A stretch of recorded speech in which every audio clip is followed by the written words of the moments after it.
c'est du show business. Alors, d'abord, les moins riches, ils n'ont pas de voiture, hein. C'est normal. Les pauvres, c'est fait pour être très pauvres et les riches, très riches. Alors ça, c'est très tordu, mais bougrement intelligent. Qu'est-ce que j'ai dit, une connerie ? Premier effet dissuasif, vous êtes amené à choisir. Première étape, soit vous rentrez chez vous, soit c'est Saint-Pierre-et-Miquelon. Pas la France, c'est fini. Putain, il est fort ce con. Je vous en prie, restez concentrés. Il faut se préparer très jeune, enfin dès le départ, presque depuis la maternelle, à réfléchir à la façon dont on se projette dans une formation et dans un métier demain. C'est bien sympathique de Dolores, mais épargnez-moi vos analyses politiques. Il y a des moments, j'ai vraiment l'impression que vous me prenez pour un imbécile, hein. Les vraies voix Sud Radio. On a décidé avec Philippe David de poser cette question. La politique est-elle le reflet de la société, les trahison, les coups bas, suite forcément à deux anciens premiers ministres, Gabriel Attal et Édouard Philippe, à l'encontre de leur président, hein. Est-ce que c'est le reflet de cette société finalement ?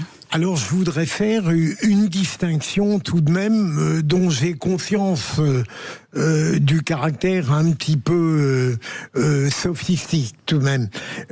Au sein de l'univers politique, et c'est pour cela que j'ai trouvé un peu ridicule les indignations apitoyées ou indignées sur Édouard Philippe et Gabriel Attal, qui avaient tout à fait le droit de s'en prendre au président et de répéter pour Édouard Philippe qu'il ne lui devait rien, comme si tout à coup on découvrait que l'univers politique est un nid de vipères par certains côtés, motivé par des desseins tactiques. Il est comme ça. Mais en revanche, là où je m'oppose en faux à cette interrogation, c'est le fait de dire que la classe politique elle-même serait en permanence un concentré des défauts de la société. Je crois que rien que par volonté et par une sorte d'humanisme désespéré, je tiens à dire que la classe politique n'est pas aussi mauvaise que la société peut l'être parfois. C'est fondamental pour la sauver un tout petit peu. Sébastien Ménard. Moi, je pense que la classe politique est effectivement impitoyable, malsaine et ingrate, pour être clair, mais elle est à l'image de la société. Très clairement, les gens aujourd'hui, on le voit, on a beau vouloir prôner des valeurs résilientes, bienveillantes, un peu tarte à la crème. La réalité, c'est que ce qui se passe dehors, c'est extrêmement dur. C'est dur dans l'entreprise, c'est dur dans les associations, c'est dur dans nos conseils municipaux, c'est dur partout. Et le monde est devenu impitoyable.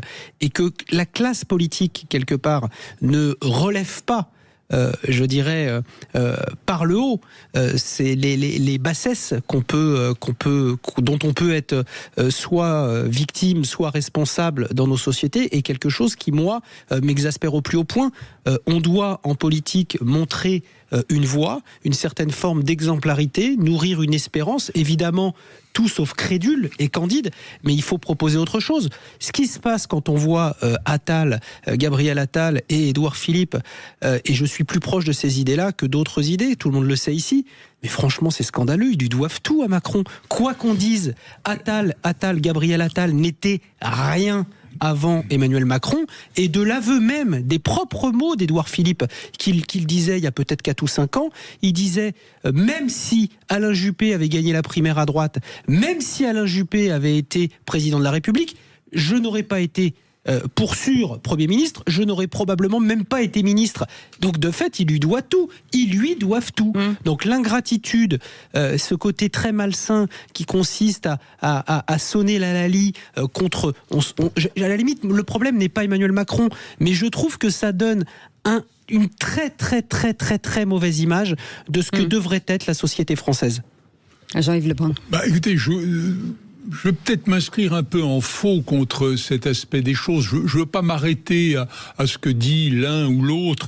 Je pense qu'un certain nombre d'idées qui, pour ma grand-mère, étaient fondamentales, et elle a eu le bon goût de me les enseigner, comme la fraternité, l'altruisme, le souci de l'autre, sont des notions qui, aujourd'hui, font presque sourire. Celui qui s'emparerait apparaîtrait ou comme un hypocrite ou comme un imbécile. Un naïf. Un naïf, c'est ça. De telle sorte que le monde politique a perdu, lui aussi, cette référence. Alors, en partie, je pense aux maires aux maires des communes petites et moyennes qui sont au boulot le matin parce qu'il n'y a pas de personnel, parce qu'il n'y a pas d'argent. Quand on est maire d'une très grande ville et qu'on a 300 personnes pour faire tourner la maison, je ne dis pas que c'est facile, mais enfin c'est quand même autre chose. C'est 3000 mètres. Oui, bien sûr. On est en France, 3000. Mais en réalité, il y a quand même une partie de ces élus qui sont d'ailleurs des petits, des sans grade et des anonymes, qui ont une certaine générosité. Alors, un autre problème qui me paraît important, c'est celui de la carrière politique. À partir du moment où on commence à 25 ans dans un cabinet ministériel pour se glisser jusqu'à une assemblée parlementaire et s'il se peut choper un Marocain, il y a là quelque chose qui fait qu'on ne peut pas être indifférent à l'avenir. Et la décision qu'on prend un jour J, c'est la décision qui sera peut-être la moins compromettante ou au contraire la plus favorable pour l'avenir. Et je pense que ça, c'est un problème. Alors, un dernier mot peut-être pour être favorable. Je trouve que on a parlé de Gabriel Attal et d'Édouard Philippe. Bon, parlons un instant de Lecornu. Écoutez, je vais vous dire, quand il dit, ça pourrait être une position d'apparence, qu'il a accepté par devoir.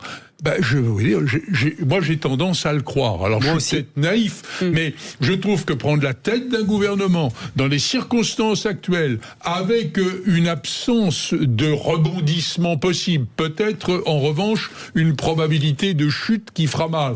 Je pense que là quand même c'est une certaine forme de générosité. Puis un dernier mot. Les politiques sont peut-être trop jeunes, c'est parce que j'ai des cheveux blancs que je dis ça.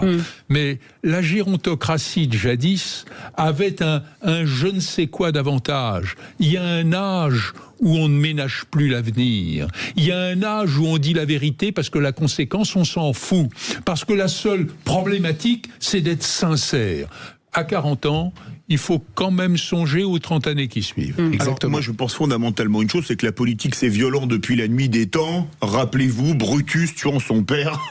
Brutus, et son père était Jules César, faut-il le rappeler. Moi, je crois au contraire qu'on a une classe... Alors, il y a un point sur lequel je suis assez d'accord avec Sébastien Ménard, mais il y a un autre point sur lequel je suis pas d'accord. On a un peu une classe politique. On voulait des politiques qui nous ressemblent. C'est très bien. Maintenant, il y a des dealers, il y a des toxicomanes, il y a des gens condamnés parce qu'ils ont piqué en la caisse à l'Assemblée nationale. Donc maintenant, ils ressemblent vraiment... Alors à l'époque, il y en avait qui avaient piqué dans la caisse, ça oui, mais il n'y avait quand même pas de dealers. Alors il y avait quand même probablement certains qui étaient un peu toxico sur les bords. Non mais maintenant, on l'a assez déclaré, on le sait, ils disent « moi j'ai été dealer ». Ça leur pose pas de problème. Mais ou alors là, je suis pas d'accord, quand vous critiquez Édouard Philippe et Gabriel Attal pour leur comportement envers Emmanuel Macron, mais Édouard Philippe, il a quand même trahi son camp politique pour rejoindre Macron, qui était les Républicains. Gabriel Attal, il a trahi son camp politique, qui était le PS, pour aller chez Emmanuel Macron. La trahison est inhérente à la politique. Inhérente. C'est pas, à ce moment-là, vous avez en face de vous un traître. Je suis aussi un traître, puisque je suis pas d'accord avec ça. Mais je vous arrête. C'est parce que c'est inhérent à la politique. C'est pas inhérent à la politique. Non, mais il y a une nuance. Attendez, la trahison, c'est pas inhérent à la politique. Hein. Bien sûr que si. Il y en a partout, la trahison. Oui, il y en a partout, bien sûr, mais dans la politique, plus que jamais. Mitterrand, il a fait sa carrière comment ? Il a tué, comment il s'appelait ? Guy Mollet. Il était de droite avant de devenir de gauche. Oui, mais il a tué Guy Mollet, il a tué Rocard, il a tué tous ses adversaires. Chirac, il a tué Balladur, il a tué Chaban-Delmas. Chirac, il a été de gauche avant de devenir de droite. Absolument. Mais ils ont fait de la politique, il faut pas tout confondre. Mais ça s'appelle de la politique et la trahison est inhérente à la politique. La trahison, c'est juste une question de date. Peut-être pour s'apaiser un peu, l'évolution des idées pourrait être l'image la plus adaptée à ce que vous appelez avec une rigueur d'avocat général, pour une fois c'est vous qui l'êtes, hein, de la trahison. Au fond, moi je trouve que quand un LR participe au gouvernement, voire est Premier ministre d'Emmanuel Macron, on n'est pas dans la trahison. Sinon le président des LR, il était ministre de l'Intérieur hier. Oui, mais ça, on est bien d'accord. Mais on est bien d'accord. Mais c'est parce que c'est inhérent à la politique. Non, je suis pas d'accord. Il y a deux choses. choses. D'abord, il me semble qu'on peut à la fois soutenir que, heureusement, la classe politique n'est pas totalement conforme, heureusement, aux vices de la société, mais en même temps regretter qu'elle n'ait pas plus d'exemplarité. Et deuxième élément, sur Édouard Philippe et Gabriel Attal, moi je suis au contraire très heureux qu'on sorte de cette convention de la vie politique où une révérence obligatoire était donnée à un président qui vous avait fait du mal. Parce que lorsqu'on regarde la manière dont Emmanuel Macron n'a cessé de créer de la nuisance à l'égard de ses premiers ministres, on comprend de leur part qu'ils réagissent. Donc on met de l'authenticité dans une vie politique qui en général en manque. C'est très biaisé ce que vous dites. Et pourquoi ? C'est très biaisé parce que on sait que Philippe Bilger a toujours eu une admiration sans borne, sans le mauvais jeu de mots pour Gabriel Attal. Voilà, désolé. Elle s'est un peu mitigée. Et que depuis que je suis sur cette antenne, vous avez le macronisme honteux. Voilà. Mais pas honteux. Je trouve que il est intelligent et jamais je ne le traînerai dans la boue. Mais là où je voudrais mettre un bémol, c'est un mauvais président. Là où je vais mettre un bémol, c'est que le Premier ministre qui a le plus duré, qui a été le mieux traité, pour autant qu'on puisse maltraiter son Premier ministre, c'est quand même Édouard Philippe. Édouard Philippe a eu je dirais, un vrai chèque en blanc au moment où le macronisme était au sommet. Il avait quand même les gilets jaunes, etc. Oui, mais attendez, et puis la fin du mandat. Non, mais ce que je veux dire, c'est qu'il n'a pas été entravé, Édouard Philippe. Édouard Philippe, il a été nommé. D'accord. Il était dans un camp politique qui était mort au soir du premier tour de l'élection présidentielle de 2017. Il a pu, et avec Le Maire, et avec Le Cornu, et avec Darmanin, quelque part, vendre une certaine idée de la politique qu'ils ont défendue, qu'ils ont apporté au macronisme. Bon, on peut pas dire qu'ils ont été maltraités. Ça a duré 3 ans, ça s'est arrêté. Un Premier ministre sous la Ve République qui tient 3 ans, c'est 1000 jours. C'est beaucoup. C'est beaucoup pour faire, c'est beaucoup pour réussir. Bon, il n'a pas eu que de bons résultats. Voilà, faut aussi le dire. Mais bien sûr, il a été responsable de 3 échecs graves dans le premier mandat de Macron. Vous l'avez dit, pas moi. Mais il est parti dans des conditions indignes de la part du président. Ce n'est pas vrai. Mais pourquoi ce n'est pas vrai. 3 ans à Matignon, ce n'est pas indigne. Il a cessé de lui saper. Il faut voir, il l'a viré tout simplement parce qu'Édouard Philippe avait commis l'extrême maladresse d'être plus populaire que lui. Eh bien, je trouve